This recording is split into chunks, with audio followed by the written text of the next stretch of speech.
कुठे आपण लंडन सोबत तुलना करायला बसलो, इथे आपल्याच देशातील राज्य केरळ समोर सुद्धा आपण उभे राहू शकत नाही। आपली येणारी पिढी लाडका भाचा, लाडकी भाची, लाडका नातू अशा योजनांची वाट पाहिल, तेच केरळची येणारी पिढी स्वाभिमानाने शिक्षण घेत सरकारकडून योग्य धोरणांची मागणी करेल आणि त्यामागे कारणे असतील दोन्ही राज्यांच्या शिक्षण धोरणामध्ये असलेला मोठा फरक। केरळने पदवीपर्यंतचे शिक्षण मोफत केले आहे आणि महाराष्ट्राने गेल्या 5 वर्षात 850 सरकारी शाळा बंद केल्या आहेत आणि गेल्या एका वर्षात 104 खासगी शाळा उघडल्या आहेत।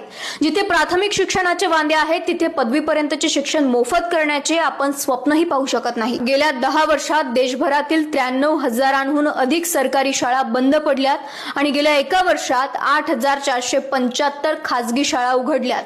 ही केवळ आकडेवारी नाही, ही विश्वगुरु देशाची शिक्षणाविषयीची धोरणे आहेत। आता हे देशातील जीडीपीचा सर्वात मोठा भागीदार केरळपेक्षा पर कॅपिटा इन्कमने पुढे प्रगत अशा महाराष्ट्राला देणे शक्य नाही का? तर उत्तर आहे नाही, कारण इथे शर्यत आहे सत्ता टिकून ठेवण्याची आणि केरळची शर्यत आहे देशातील सर्वात साक्षर राज्य म्हणून स्थान टिकून ठेवण्याची।